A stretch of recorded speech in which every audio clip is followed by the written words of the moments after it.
They say knowledge is power, but how do we become smarter? The secret isn't just about knowing more, it's about thinking better. Here are 3 books that will expand your mind, sharpen your perspective, and make you smarter. Book 1. Thinking, Fast and Slow by Daniel Kahneman. This book helps you understand how your brain works when you make decisions. It explains that our mind has 2 systems. The first system is fast, automatic, and emotional. It's what we use when we make quick decisions without much thought, like reacting to a loud noise or choosing the tastiest-looking snack.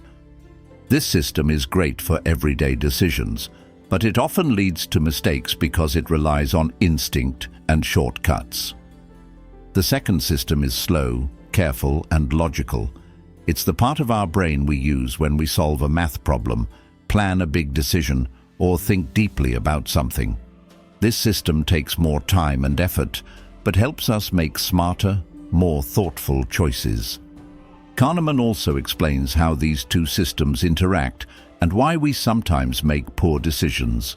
For example, have you ever made an impulsive purchase and regretted it later? That's your fast-thinking system taking over. The book teaches you how to recognize when this is happening and switch to slow thinking when it matters most. The most valuable lesson is learning to identify biases, the mental shortcuts our brain takes that can lead to wrong conclusions. For instance, we often judge things based on first impressions or overestimate the chances of rare events, like winning the lottery. By reading this book, you'll gain the tools to pause, think clearly, and avoid common traps in your thinking. It's not just a book for psychologists or experts, it's for anyone who wants to make better decisions in life, work, or relationships. It's like a user manual for your brain. Book 2. Sapiens, A Brief History of Humankind by Yuval Noah Harari.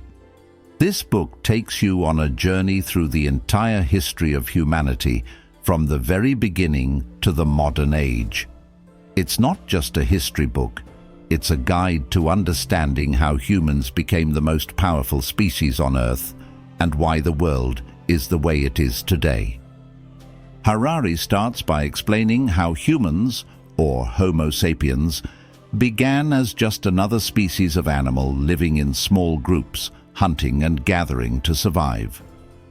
For hundreds of thousands of years, humans lived this way without making much of an impact on the world.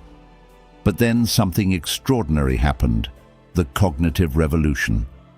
This is when humans developed the ability to think in complex ways, communicate with language, and imagine things that didn't exist. One of the most powerful ideas Harari shares is that humans are unique because we can create and believe in shared myths. Things like religion, nations, money, and even corporations don't exist in a physical sense. They are ideas that only exist because we all agree to believe in them. For example, a dollar bill has no real value on its own, but because we all agree it represents wealth, it becomes incredibly powerful. This ability to cooperate and organize through shared beliefs allowed humans to build cities, empires, and entire civilizations. The book also explores the agricultural revolution, which was a turning point in human history. People stopped hunting and gathering and began farming. While this allowed societies to grow and develop, it also introduced problems like inequality, hard labor, and disease. Harari challenges the idea that this revolution was an improvement, suggesting that humans traded their freedom for security and stability. Another fascinating part of the book is its explanation of how modern society was shaped by the scientific revolution and the rise of capitalism. Harari explains how humans began to trust science and data over myths and superstitions. He also shows how capitalism, the belief in economic growth and markets, has become one of the most powerful shared myths in today's world. Sapiens doesn't shy away from difficult questions. It makes you think about the choices humans have made and whether our progress has always been for the better. For instance, the Industrial Revolution brought amazing technological advancements, but also caused massive environmental destruction. Harari encourages us to think about what progress really means and what kind of future we want to create. By the end of the book, you'll have a deeper understanding of not just history, but also how humans think, act, and organize. It helps you see the world through a completely new lens. Why do we trust banks? Why do we believe in borders? Why do some people have more power than others? Harari provides answers to these questions in a way that's easy to understand, even if you've never studied history before. The most remarkable thing about Sapiens is how it connects the past with the present and the future. It makes you realize that the things we take for granted, like governments, money, and even happiness, are part of a story we've been writing for thousands of years. Once you read this book, you'll never look at the world the same way again. It's not just for history buffs. If you're curious about how humanity got here, why we think and behave the way we do, and what might come next, this book will give you the answers. It's a thought-provoking and mind-expanding read that everyone can benefit from. Book 3. Range. Why Generalists Triumph in a Specialized World, by David Epstein. This book challenges one of the most common beliefs of our time, that to succeed, you need to specialize early and focus on mastering one specific skill or field. David Epstein flips this idea on its head, arguing that generalists, people who explore a variety of skills and experiences, are often more successful in the long run, especially in complex and unpredictable environments. Epstein begins by showing how society often glorifies specialization. From a young age, people are encouraged to focus narrowly on one talent or career path, whether it's in academics, sports, or a profession. Think of famous specialists like Tiger Woods, who started training for golf as a toddler. Stories like his make us believe that the earlier we specialize, the better. But Epstein argues that this isn't the full picture. He uses real-world examples to show that generalists, those who experiment with different fields before finding their focus, often outperform specialists.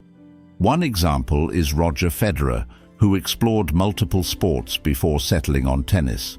His broad experience gave him skills and mental flexibility that helped him excel.